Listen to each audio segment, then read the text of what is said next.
नमस्कार, राजश्री ब्लॉग मध्ये तुम्हा सर्वांचं मी खूप खूप मनापासून स्वागत करते। प्रथमतः तुम्हा सर्वांना श्रावणी शनिवारच्या हार्दिक शुभेच्छा। श्रावणातील शनिवार आणि सोमवार हे उपवासाचे दिवस असतात आणि त्या दिवशी काय बनवायचं हा प्रत्येकाला प्रश्न असतो। त्यामुळे मी प्रत्येक शनिवारी तुमच्यासाठी घेऊन आली आहे उपवासाचे काही खास पदार्थ। तर आज मी पहिल्या शनिवारी तुम्हाला दाखवणार आहे उपवासाची कचोरी। चला तर मग आपण जाऊया आपल्या किचन मध्ये। उपवासाची कचोरी बनवण्यासाठी लागणारे साहित्य आहे उकडलेले बटाटे। इथे मी 5 बटाटे उकडून घेतलेले आहेत आणि त्याची मी सालं काढून घेतलेली आहेत। ओलं खोबरं, इथे मी एक मोठा नारळ खवून घेतलेला आहे। हे आहे साखर, लिंबाचा रस, हिरव्या मिरच्या, मीठ, आरारूट। इथे आहेत हे ड्रायफ्रुट्स ज्याच्यामध्ये मी घेतलेले आहे मनुका आणि काजू, भरपूर सारी कोथिंबीर। इथे पुन्हा मी हिरव्या मिरच्या घेतलेल्या आहेत। ह्या मी 2 हिरव्या मिरच्या घेतलेल्या आहेत ज्याचे मी 2 तुकडे करून घेतलेले आहेत। दही, इथे मी 1 बोल दही घेतलेला आहे आणि भरपूर सारं तेल। चला तर मग आपण सुरुवात करूया उपवासाची कचोरी बनवायला। सर्वप्रथम आपण उपवासाच्या कचोरीचं आतलं सारण बनवून घेऊया। तर आपण प्रथम घेणार आहोत ओलं खोबरं। ह्यामध्ये मी घालणार आहे हिरव्या मिरच्या। तुम्हाला जसं तिखट वगैरे हवं असेल त्या हिशोबाने तुम्ही कमी जास्त हिरव्या मिरच्या घेऊ शकता। मी यामध्ये घालणार आहे मीठ। इथे मी अर्धा चमचाच मीठ घालणार आहे। 1 मोठा चमचा साखर, हे सुद्धा तुम्ही तुमच्या आवडीनुसार घेऊ शकता। ड्रायफ्रुट्स, हे सुद्धा तुम्ही तुमच्या आवडीनुसार घेऊ शकता। कोकणात काजू जास्त मिळतात त्याच्यामुळे मी काजूचा इथे भरपूर वापर केलेला आहे। त्यानंतर ह्याच्यात मी घालत आहे कोथिंबीर। काही जण उपासाला कोथिंबीर वापरत नाहीत तर ती सुद्धा ऑप्शनल आहे। तसेच ह्याच्यात मी घालत आहे 2 चमचे लिंबाचा रस। आता हे सर्व मिश्रण आपण मिक्स करून घेऊया। हे अशा पद्धतीत सर्व मिक्स करून हे मिश्रण एक 5 मिनिटांसाठी आपण रेस्ट करायला ठेवूया। आता आपण उपवासाच्या कचोरीचं बाहेरील आवरण आहे ते बनवून घेऊया। जे बटाटे आहेत ते मी किसणीवरती किसून घेते। किसणीवरती किसून घेण्याचं कारण असं आहे की त्याच्यामध्ये लम्स नाही राहिले पाहिजेत। जर त्याच्यामध्ये लम्स राहिले ना तर मग तुमची कचोरी फुटायचे जास्त चान्सेस असतात। सो ते व्यवस्थित ते स्मॅश झाले पाहिजेत। जर तुमच्याकडे किसणी नसेल तर तुम्ही पावभाजीचा जो स्मॅशर असतो त्याच्याने सुद्धा तुम्ही करू शकता, परंतु मी किसणीचा वापर करते। तर अशा पद्धतीत हे आपण तुम्ही ते बघू शकता। हे असे आपण हा किस काढलेला आहे म्हणजे स्मॅश केलेले आहे। तर मी जे बाकीचे बटाटे आहेत ते सुद्धा स्मॅश करून घेते। तर हे अशा पद्धतीत मी सगळे बटाटे किसून घेतलेले आहेत, स्मॅश केलेले आहेत। आता ह्यामध्ये मी अर्धा चमचा मीठ घालते। त्यानंतर ह्यामध्ये मी घालणार आहे आरारूट। इथे मी 3 ते 4 चमचे आरारूट घालणार आहे। आरारूट हे बाइंडिंग साठी वापरतात। जर तुमच्याकडे आरारूट नसेल तर तुम्ही त्या ठिकाणी साबुदाणा पावडर जी असते ती तुम्ही वापरू शकता।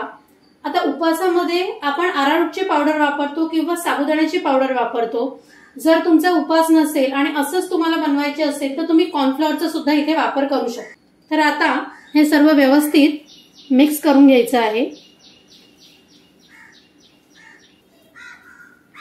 तर मी हे सर्व जे आहे ते सर्व मिक्स करून घेते। तर आपण आता कचोरी बनवायला घेऊया। हे आहे आपलं बाहेरील आवरण, हे आहे स्टफिंग।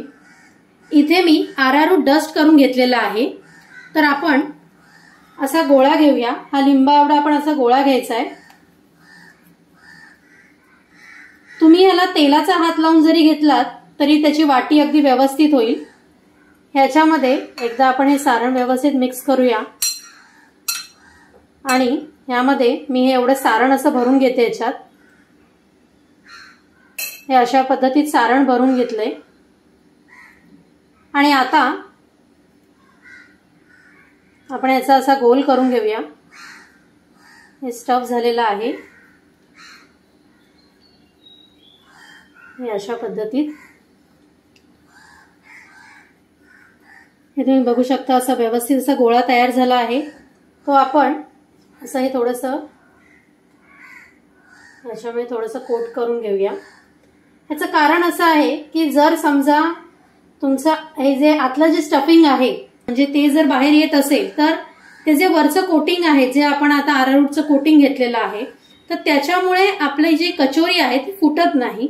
हे त्याच्या मागचं कारण आहे. असंच मी दुसरा सुद्धा घेते. बनवून ही आपण अशी वाटी बनवून घेऊया.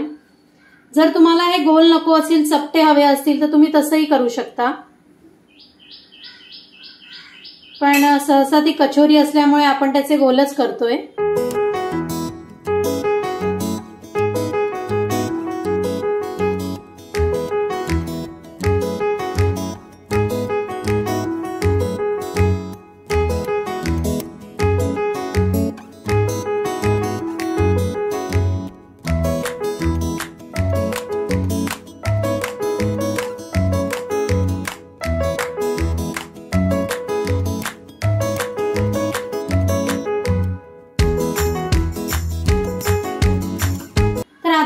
हे जे बाकीचं पण आहे त्याचे सगळ्याचे गोळे बनवून घेते.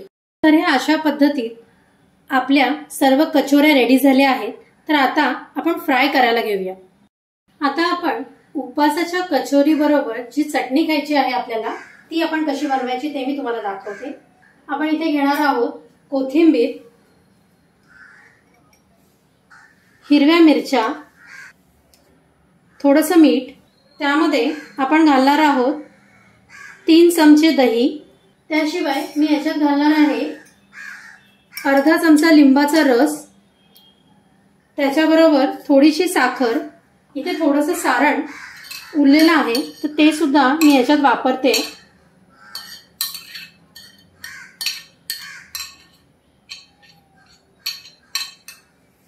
आणि आता हे सर्व मिक्स करून घ्यायचंय. आणि हे जे आपण आता मिक्स करून घेतलेलं आहे ते आपण मिक्सरला वाटून घेऊया. तर ह्या इथे मी मंद आचेवरती ह्या फ्राय करायला घेतलेल्या आहेत. ह्या एका मागोमाग एक अशा सोडायच्या आहेत. एकदम सगळ्या सोडायच्या नाहीयेत कारण आतलं आवरण जरा ओलसर असतं त्याच्यामुळे त्या पटकन चिकटू शकतात. आणि बटाटा सुद्धा तुमचा ओला असतो कारण पूर्ण अरारूट हे बटाट्याचं जे ओलेपण आहे ते शोषून घेत नाही. हे अशा पद्धतीत ह्या ठेवायचा आणि हा असा सोडायचा. मंद आचेवरती ह्या फ्राय करायच्यात आपल्याला. तुम्ही इथे बघू शकता की आपल्या या व्यवस्थित अशा गोल्डन झालेल्या आहेत. तर अशा गोल्डन झाल्या की मग त्या हळूहळू आपण काढून घ्यायच्या आहेत टिश्यू पेपरवरती. तर मी अशाच पद्धतीत बाकीचे सुद्धा जे उपवासाच्या कचोऱ्या आहेत त्या सुद्धा फ्राय करून घेते. ही तयार झालेली आहे आपली उपवासाची कचोरी. तुम्हाला माझ्या अशा नवनवीन उपवासाच्या रेसिपीज पाहायच्या असतील तर माझ्या चॅनलला लाईक करा, कमेंट करा आणि सबस्क्राईब करायला विसरू नका. बेल आयकॉन सुद्धा क्लिक करा. धन्यवाद.